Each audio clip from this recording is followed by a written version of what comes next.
The unseen threat. The galaxy had always looked down on humanity. Earth was just a tiny speck in the vastness of space, surrounded by powerful alien civilizations. Humans were often seen as weak, primitive, and unimportant.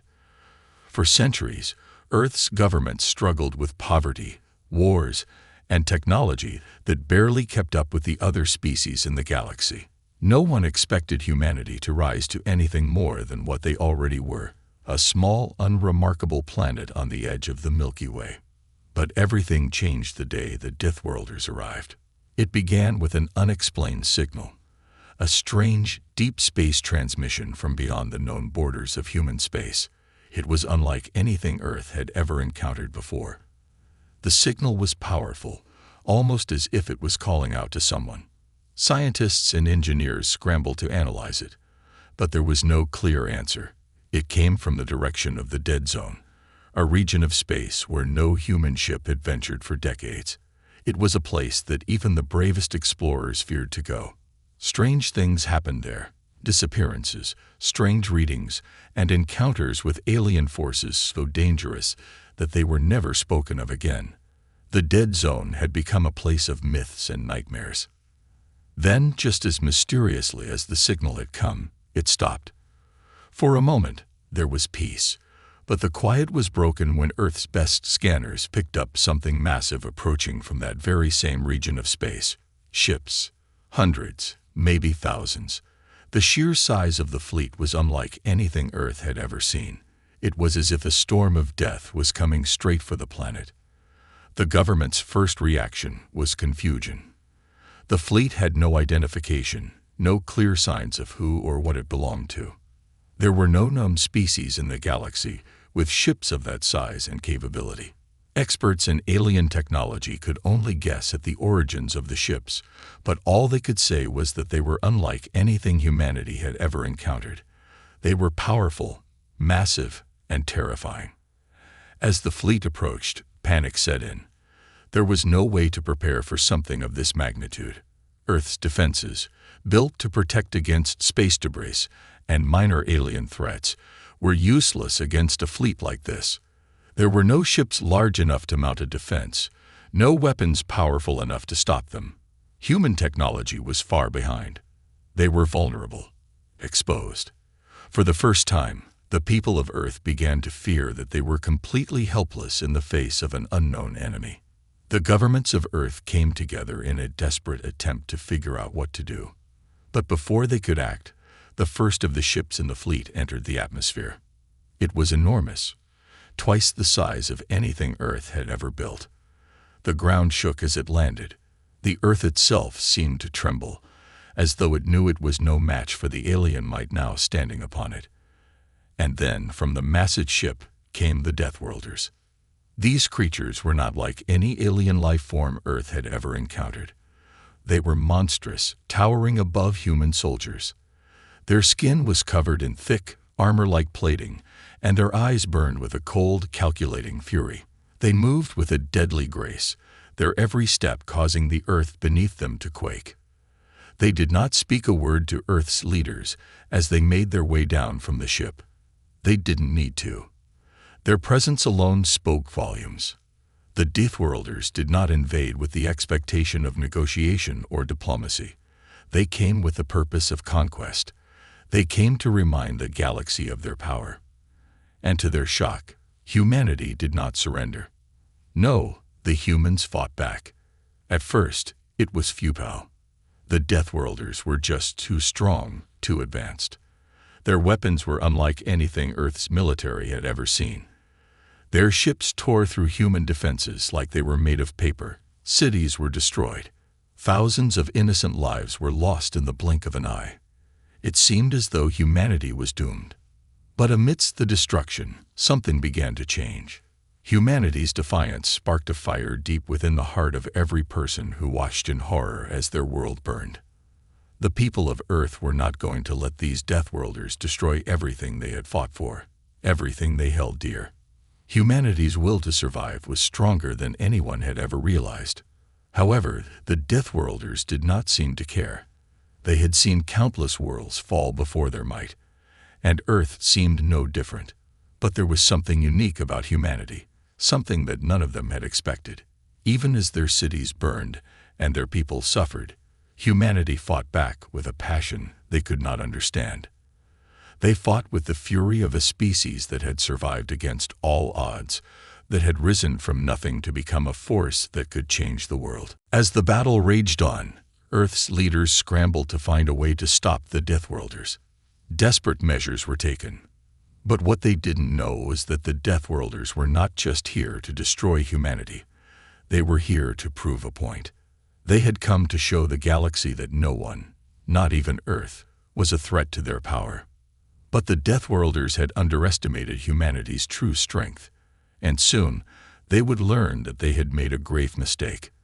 The real battle for humanity's survival had only just begun. The deadly first encounter. The day the Deathworlders landed on Earth. The world seemed to stop. There was no warning, no time to prepare. In the blink of an eye, the fate of humanity was in the hands of a force it could barely comprehend. At first, it was just a shadow, a massive object descending from the sky, so large it blocked out the sun.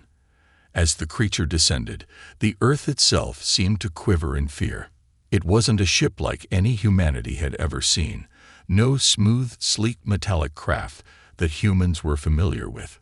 This was something rough, jagged, and ancient-looking, as if it had been built for destruction from the start. Its surface seemed to shimmer with some unknown energy, and strange, eerie lights blinked across its surface. As the ship crashed to Earth's surface, the ground shuddered. Buildings fell, and mountains trembled as if in response to the unimaginable weight of the ship. It wasn't just a landing. It was a declaration of war. Humanity's response was immediate. Earth's military forces, air forces, ground troops, and everything in between were scrambled, and for the first time, the planet's population was united in fear. Leaders from all nations held emergency meetings, but deep down, they knew something no one dared admit. Nothing on Earth could stop the Deathworlders. These creatures had landed with a single purpose: to conquer, to destroy, and to show that the galaxy's power was theirs to command. The first reports came in quickly. Soldiers on the ground described the Deathworlders as towering beings, each one as tall as a skyscraper, with thick, heavily armored skin that made them nearly impervious to human weapons. Their faces were hidden behind dark helmets, and their eyes glowed with a fierce red light, an indication that they were far from ordinary. They moved with terrifying precision, tearing through any resistance like it was nothing more than a small inconvenience. The sounds of explosions and the screams of soldiers echoed through the air. The Deathworlders didn't speak, not at first. They didn't need to. Their actions spoke louder than any words could. It was clear they didn't care about making demands or establishing diplomacy. They simply wanted to show their power, and they did so with horrifying efficiency. They unleashed wave after wave of attacks, sending waves of shock troops and devastating weaponry upon Earth's forces. In the span of hours, whole cities were wiped off the map. New York, London, Tokyo. Major cities fell, one after the other, unable to defend themselves against the relentless onslaught. Military bunkers were reduced to rubble. Satellite communications failed. There was no way for humanity to fight back effectively.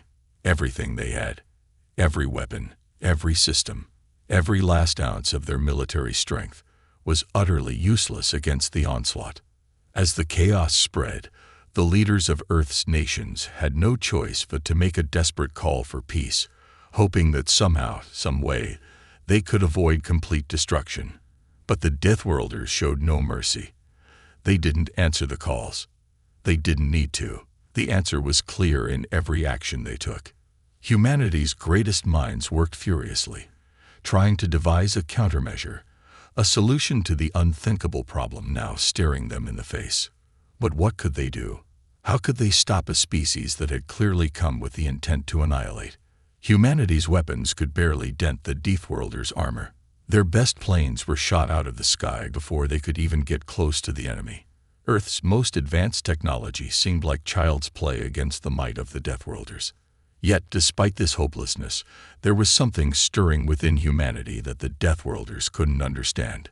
Amid the panic and destruction, there was resistance. Soldiers, civilians, anyone who could fight back did so, not because they thought they could win, but because they had no choice. They didn't surrender. The soldiers of Earth fought with everything they had, even knowing they couldn't win. That's when the Deathworlders started to notice something strange. As the first day wore on and night fell, the Deathworlders began to realize something. Despite the overwhelming odds, despite their superior firepower and technology, these humans didn't break. They fought as though they had nothing left to lose, with the strength of creatures who had faced death and come out the other side. The Deathworlders had faced countless civilizations before, but none had ever resisted them with such defiance. This wasn't a species that cowered in fear and begged for mercy. This was a species that fought even when they knew they would lose. This was a species that fought for their right to survive. And for the Deathworlders, that made things complicated. They had expected easy prey. They had expected humanity to fold, to beg for their lives. But this was not going as planned. No, humanity was not breaking, and it was in that defiance that they unknowingly planted the seeds of something much greater, a battle for survival that no one could have predicted.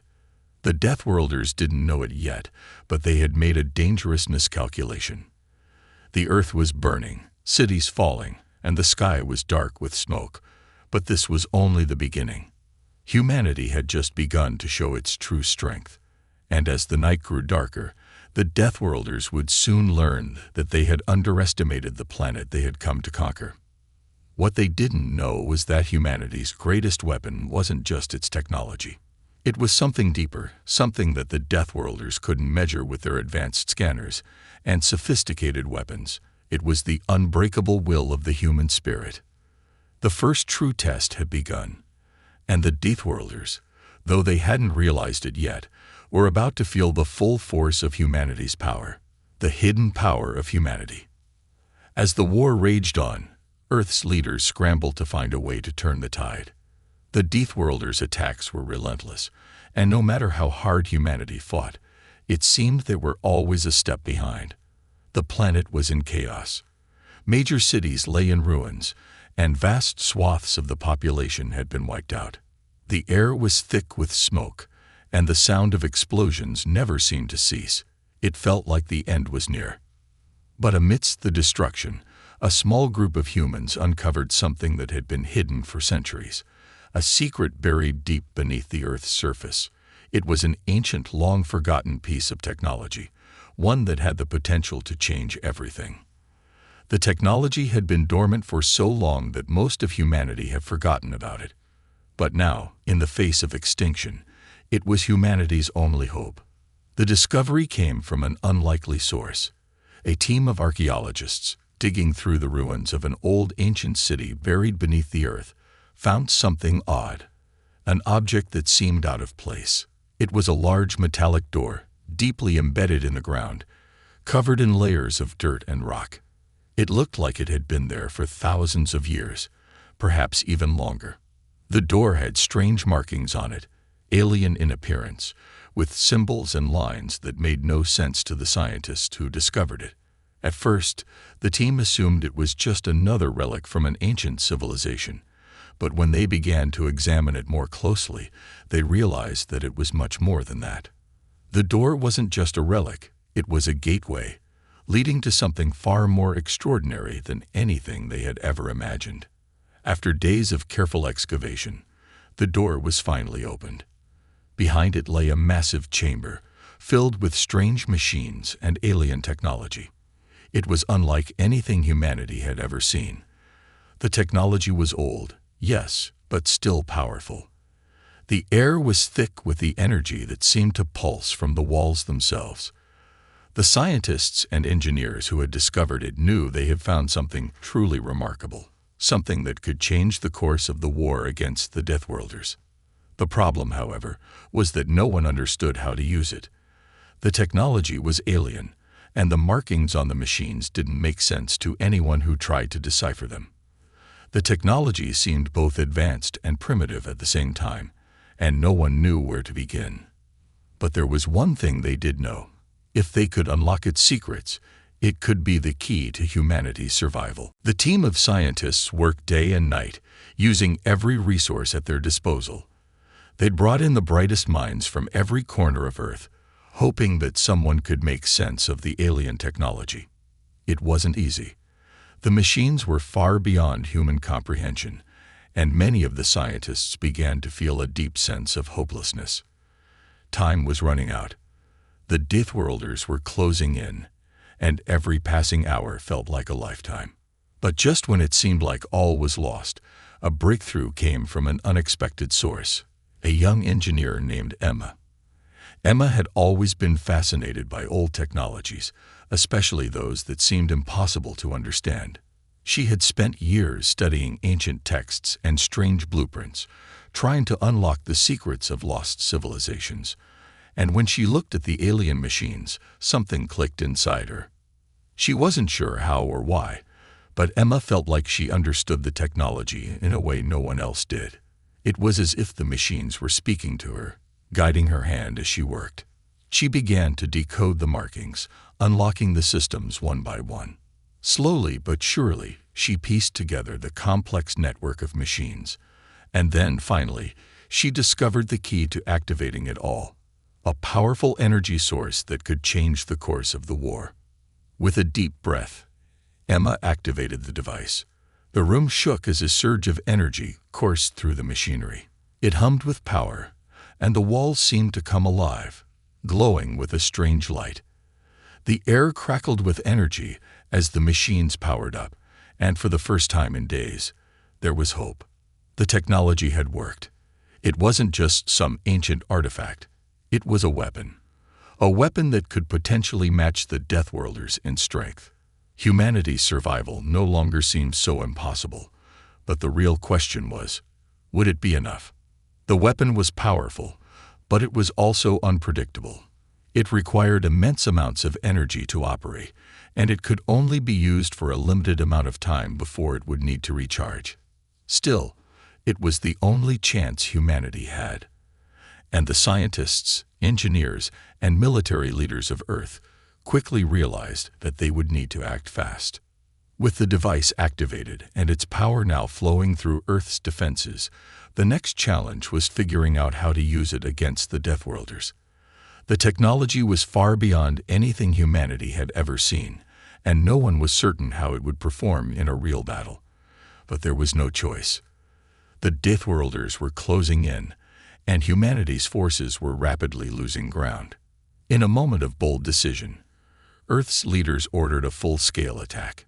It was a risky move, but it was humanity's best hope. The newly activated weapon, still unstable and untested, would be humanity's weapon against the Deathworlders. It was their only chance to stand a chance. And so, humanity began its counterattack. The Deathworlders, still in the midst of their assault, never saw it coming. As humanity's weapon unleashed its power for the first time, the skies were filled with a blinding light. A beam of pure energy shot up into the heavens, and the Deathworlders were forced to stop, stunned by the sudden force of the attack. They had never encountered anything like it before. For the first time, they knew fear. The fight had changed. The Deathworlders, though still immensely powerful, had encountered something they didn't understand. Humanity had found its strength, not just in its military or technology, but in its ability to adapt and overcome. The Deathworlders were strong, but humanity was more than just a species of survivors. They were a species of fighters. And now, with the power of this hidden technology, they would prove to the galaxy that Earth, no matter how small, was a force to be reckoned with. The war rages on. The counterattack had barely begun, and already the fate of Earth hung in the balance. Humanity had unveiled a new weapon, one that, for the first time, made the Deathworlders pause and reconsider their strategy. But though the weapon had made an impact, it wasn't enough to change the tide of the war on its own. The Deathworlders, though stunned by the sudden assault, were not easily deterred. Their forces regrouped quickly, and with a renewed sense of fury, they launched their retaliatory strike. For the humans, the victory was fleeting. The Deathworlders' counteroffensive was swift and merciless. Their ships, now fortified by their reinforcements, moved like thunderclouds across the skies. The sheer size and power of their fleets were overwhelming, and despite the potential of humanity's newfound weapon, it seemed as though the humans were once again facing an insurmountable enemy. The newly activated weapon, though immensely powerful, was not without its limitations. The energy it generated was far too great for Earth's infrastructure to sustain for long periods. The weapon could only be fired in short bursts, each use draining vast amounts of power. Its success in the initial encounter gave humanity a glimmer of hope, but the Deathworlders were relentless. They adapted quickly, learning from each battle and recalibrating their strategy. Humanity's window of opportunity was closing, and the war seemed destined to continue on a downward spiral. As cities crumbled and the casualties mounted, Earth's leaders were forced to make a choice. They could not continue fighting without a strategy. The war was consuming the planet, draining resources faster than anyone had anticipated. Entire continents were now in ruins, and entire cities had been leveled to the ground. There was no time left to waste. Humanity needed a decisive victory, and it needed it fast. In an emergency summit convened by the United Earth Council, the world's leaders gathered to discuss their last hopes for survival. There was only one option left: an all-out offensive that would rely on the power of the newly discovered weapon. But this time, humanity would use its knowledge of the Deathworlders' tactics and their weaknesses against them. The plan was dangerous. If it failed, the Earth could be lost forever. But if it succeeded, humanity would stand a chance. While military leaders and strategists debated, there was another force at work behind the scenes: a group of underground resistance fighters, civilians who had witnessed the horror firsthand and believed in something more than just survival. They believed in the power of humanity's resilience. They weren't soldiers, and they didn't have the military training of the Earth forces, but they had something far more dangerous to the Deathworlders: heart. These civilians, everyday men and women who had lost their families and homes, had been organizing in secret, preparing for the day they could strike back. They weren't waiting for orders from Earth's governments. They were taking matters into their own hands. This underground movement, which had once been a small band of hopeful rebels, had grown into something more powerful, more organized. They had infiltrated Deathworlder ranks, stealing valuable information, and quietly sabotaging supply lines. In the chaos of the war, their actions had gone unnoticed by the Deathworlders, but they had become a thorn in the side of their invaders. In every city, in every town, these civilians fought back. They didn't have access to the advanced technology that the military forces possessed, but they had the one thing that made them so dangerous: an unyielding will to survive, no matter the odds. It was through their efforts that humanity learned the true weakness of the Deathworlders. In the midst of their rapid conquest, a small group of resistance fighters managed to capture a Deathworlder scout. From this scout, they learned that the Deathworlders' overwhelming force wasn't their only strength. They had one critical flaw: their reliance on rigid military structure and highly coordinated tactics. The Deathworlders fought as a single unit, following the same patterns and protocols in every battle. While their strength was immense, it also made them predictable. If humanity could break that predictability, they could cripple the Deathworlders' forces. With this new information, Earth's military leaders devised a bold new strategy. They would not fight the Deathworlders directly. Instead, they would create confusion, chaos, and distraction. The humans, now armed with the knowledge that the Deathworlders could be outwitted, began to use unconventional tactics. Guerrilla warfare, surprise attacks, and fake retreats were now part of humanity's arsenal. Their cities became fortresses of resistance. There were no more direct confrontations with the Deathworlders, just constant, unrelenting pressure. The Deathworlders, who had once seemed unstoppable, began to face a new kind of enemy: As humanity's resistance grew stronger, the Deathworlders' once impressive fleets were slowed down, diverted, and forced into drawn-out engagements that drained their resources.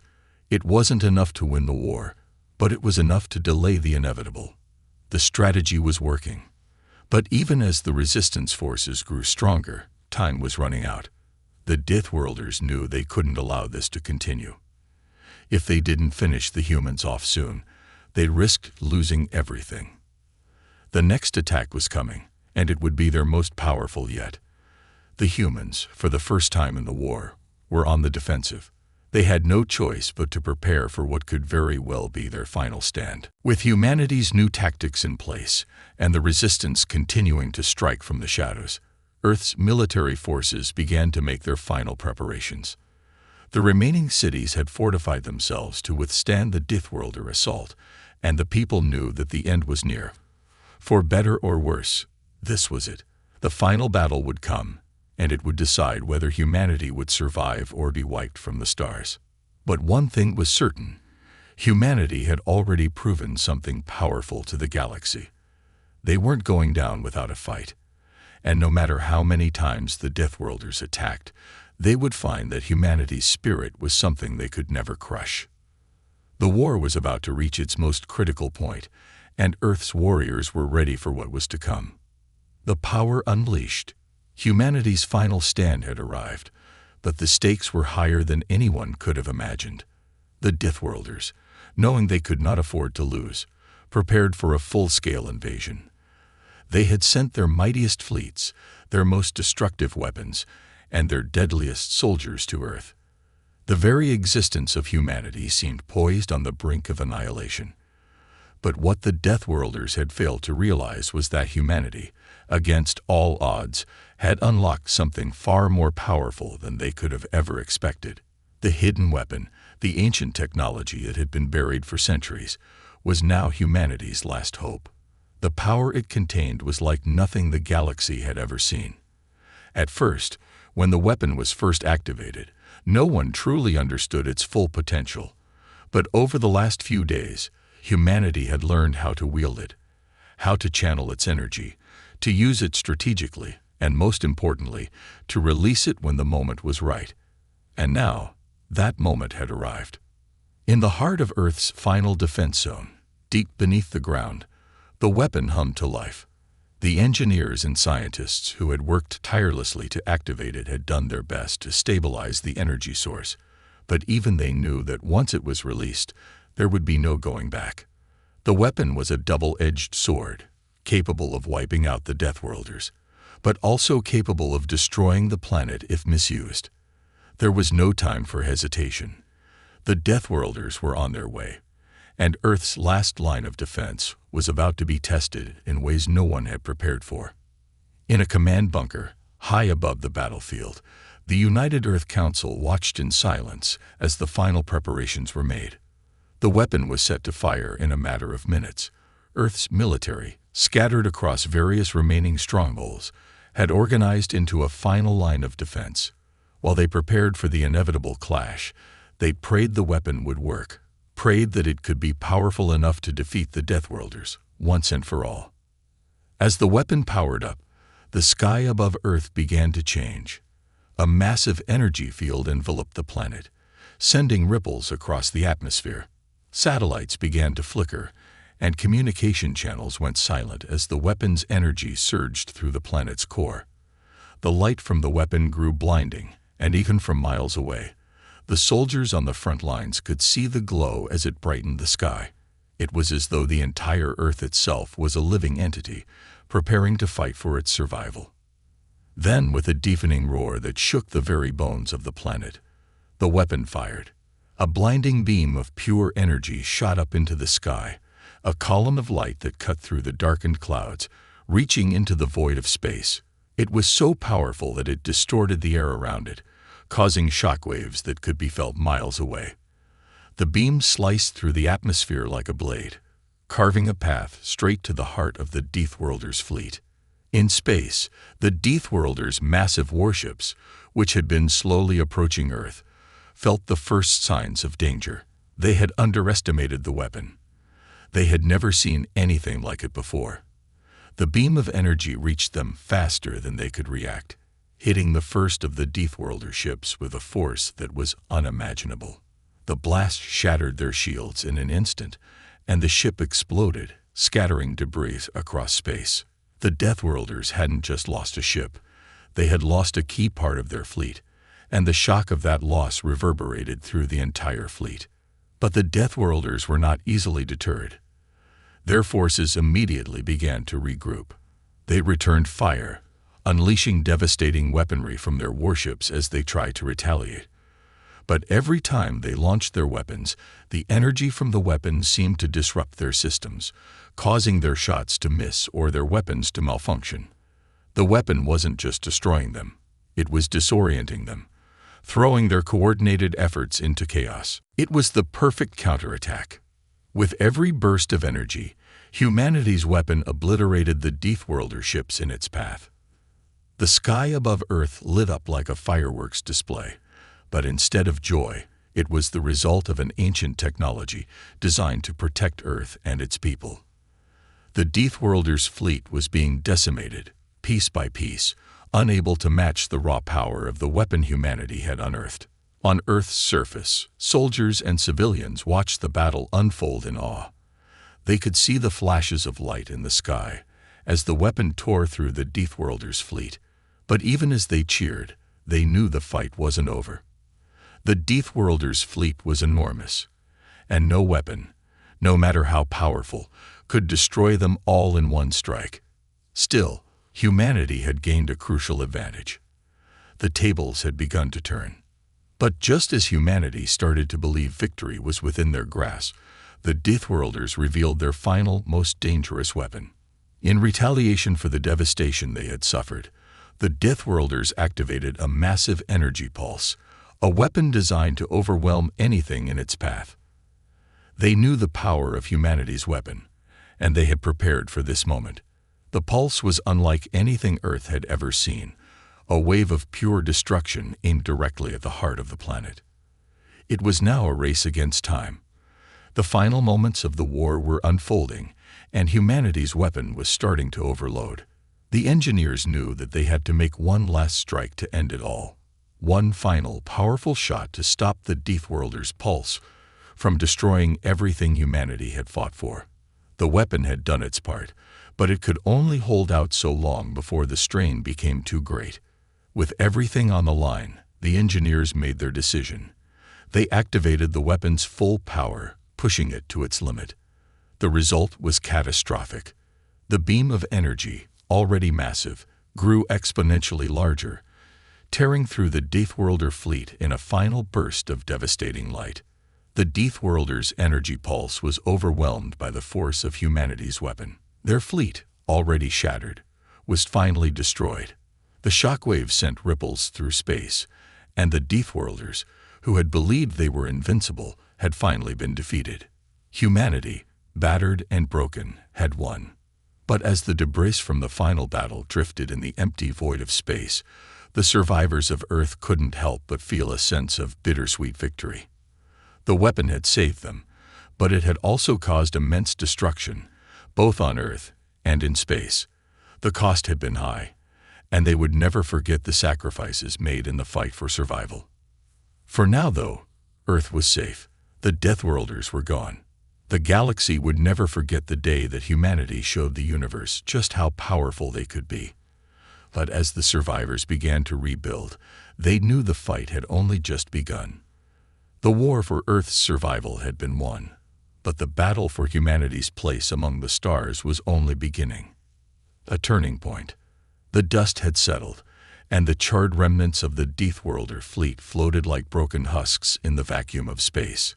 Humanity had won the battle, but the war was far from over. The victory, though monumental, had come at a tremendous cost. Earth had been ravaged.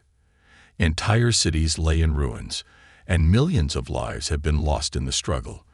The planet had fought with everything it had, and for the first time, humanity had proven itself to be more than just survivors. But the galaxy was watching, and the implications of the battle were only beginning to unfold. The Deathworlders, though retreating in disarray, were not easily defeated. Their fleet had been shattered, but the shock of their defeat had rippled across the stars, sending waves of uncertainty through every corner of the galaxy. The once feared conquerors were now licking their wounds, and the galaxy knew it would take time for them to regroup. The humans had shown a level of resilience and strength that had never been expected, and that fact was stirring something new among the other alien civilizations. For the first time in centuries, Earth was being noticed, and not for its weakness or vulnerability, but for its strength. The Deathworlders were no longer the only predators in the galaxy. Humanity had survived against an enemy that even the greatest military powers of the galaxy had feared. The implications of this were staggering. As Earth began the long and painful process of rebuilding, the leaders of the planet were forced to confront a difficult truth. They could not return to the way things were. Earth was no longer a small, insignificant world on the outskirts of the galaxy. It was now a player, an emerging power, one that had the attention of every major civilization in the galaxy. The world that had once been dismissed as weak was now regarded with respect and fear, but not all of it was positive attention. Rumors spread quickly across the stars. The Deathworlders were not the only species to notice Earth's newfound power. The galaxy's other factions, who had once kept a safe distance from humanity, were now keenly interested in Earth's potential. Some saw it as a threat, others saw it as an opportunity, and some, still bitter over their defeats at the hands of the Deathworlders, saw it as a chance to exploit the humans before they could gain even more strength. Earth's leaders gathered again, not just to discuss recovery, but to consider the future. The war had changed everything. The galaxy could no longer be viewed through the lens of isolation. Earth was no longer just a planet at the edge of the known universe. It had proven itself capable of standing up to the most terrifying forces the stars had to offer. But what did that mean for the future of humanity? In the wake of the battle, Earth's military began to reorganize. It was no longer a force built to defend against the occasional alien incursion. Now, Earth needed to prepare for something much more complex. The alliances that had once been strong were now fracturing, and old rivalries were starting to surface. Earth was being pulled into a web of galactic politics, one that was as dangerous as it was complex. The power to destroy an empire had been proven, but now humanity had to navigate the treacherous waters of power, diplomacy, and alliances. Yet even as Earth's leaders debated, the civilians of the planet had a different perspective. For the people who had lived through the chaos, the war, and the destruction, the lesson was clear. They had fought for their freedom, for their families, for their homes, and they had won. It wasn't just the victory against the Deathworlders that had made them strong. It was the resilience, the drive to protect what they loved, that had given them the courage to stand against such impossible odds. The spirit of defiance that had driven humanity to this point wasn't going to fade. It was in the streets, in the rebuilt cities, and in the hearts of every person who had lived through the destruction. The Deathworlders had attacked with the intent to conquer, to break humanity's spirit. But what they hadn't understood was that humanity was more than just a species. It was a symbol. It was a symbol of survival, of standing tall in the face of the impossible, of refusing to give up no matter how great the challenge. And now, that spirit was spreading. Across the galaxy, humanity's story was being told. It wasn't just about a victory over the Deathworlders. It was about something much deeper. The universe had watched as humanity fought back, as they overcame adversity, and proved that they could stand on equal footing with the greatest civilizations in the galaxy. Some species were beginning to look at humanity not as an oddity or a primitive race, but as a force to be reckoned with. In the deepest corners of space, once distant civilizations were beginning to take note. The powerful and ancient Artians, a race known for their cold logic and dominance, now saw humanity as an emerging threat that needed to be carefully monitored. The Valkor, a fierce warrior race with a reputation for brutality, saw humanity as a worthy opponent. Some even began to reach out, hoping to form alliances, to offer humanity a place among the stars, but on their terms. The galaxy was starting to change, and Earth had become a key player in that transformation. Yet, the challenges weren't over. Earth had survived, but the path ahead was unclear. Humanity had proven its strength, but now it had to face something far more dangerous: the politics of the stars. The Deathworlders, though weakened, were not gone. The larger galactic community was still grappling with the implications of humanity's rise, and factions once distant were now converging toward Earth, whether in search of allies, control, or even conflict. Humanity had just entered a new era, one where it was no longer the helpless underdog, but a growing power. The fight for survival was over, but now, the real battle for Earth's place in the galaxy had just begun. And somewhere in the stars, the Deathworlders, licking their wounds and licking their pride, would surely return. They had been humiliated by a species they had once thought beneath them. But now, they knew that humanity would never be the same. The humans had learned to fight, and that fight had only just begun. The future of humanity, once uncertain, was now a force to be reckoned with, one that would send ripples through the galaxy for generations to come. And as Earth's leaders looked to the stars, they knew one thing for certain: the galaxy would never look at humanity the same way again. Humanity's new dawn. The galaxy had changed.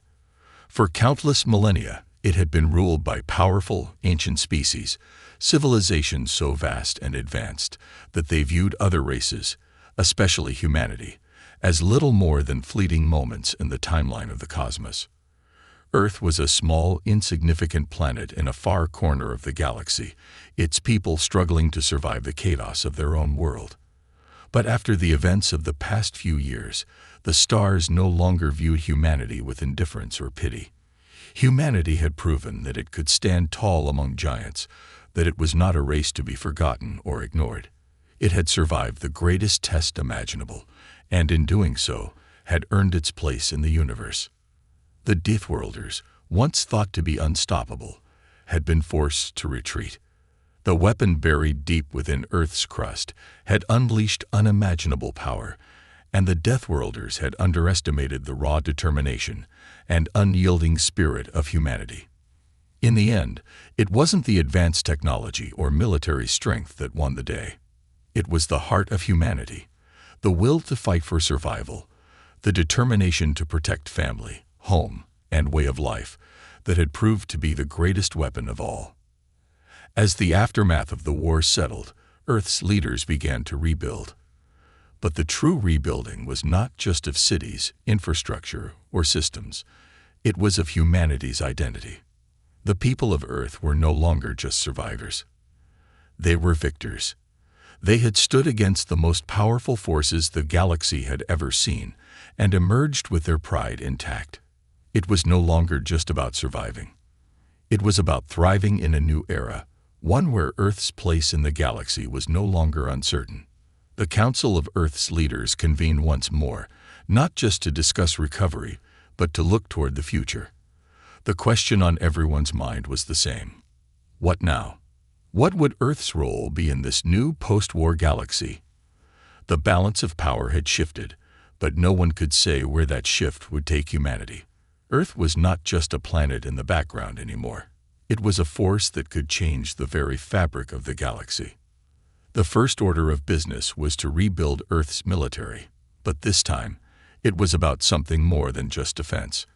Earth's newfound power had garnered the attention of the galaxy's most powerful species, many of whom were eager to form alliances with Earth. Some offered protection, seeing the potential of Earth as a valuable ally in future conflicts.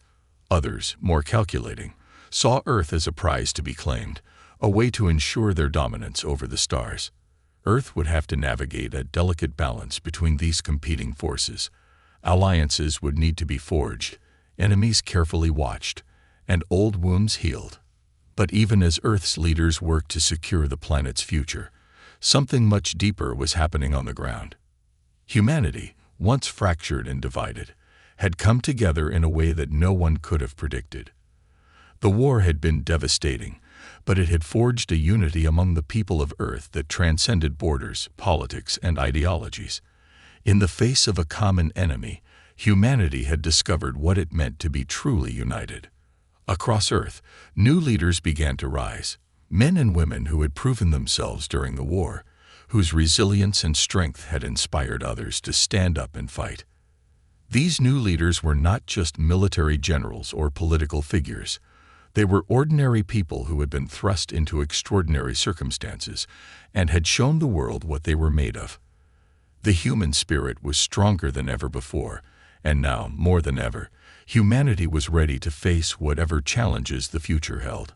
On the galactic stage, the reverberations of Earth's victory were already being felt. The Valkor, the fierce warrior race that had long viewed humanity with disdain, had begun to reassess their position. No longer were they the dominant force in the galaxy. Earth's rise was impossible to ignore. The Artians, ancient and wise, had shifted their perspective, no longer seeing humanity as a fledgling race, but as a force to be reckoned with. The Deathworlders, humiliated and scarred by their defeat, would be forced to rethink their approach to the galaxy. They could no longer simply conquer with impunity. As the news of Earth's victory spread, a wave of respect began to wash over the galaxy. Humanity was no longer seen as weak or insignificant. It had proven that even the smallest and most vulnerable species could rise to power when their spirit was unbreakable. The galaxy, for the first time, had to acknowledge humanity's place within it. But humanity's rise was not without challenges. Earth was now the target of new attention. Some from allies, eager to strengthen ties, and others from opportunistic species who sought to take advantage of Earth's newfound power. Earth's leaders had to tread carefully, navigating this new political landscape with caution and wisdom. The alliances they formed would shape the future of their planet, and it was clear that Earth would no longer be able to remain neutral in the galactic politics that were unfolding. The true turning point came when Earth was invited to join the Galactic Council, a powerful assembly of the most influential civilizations in the galaxy. The Council had existed for millennia, bringing together races from across the stars to maintain peace, order, and balance. It had always been an exclusive club, with few races ever earning a seat. But Earth, with its victory against the Deathworlders, had earned its place among the stars.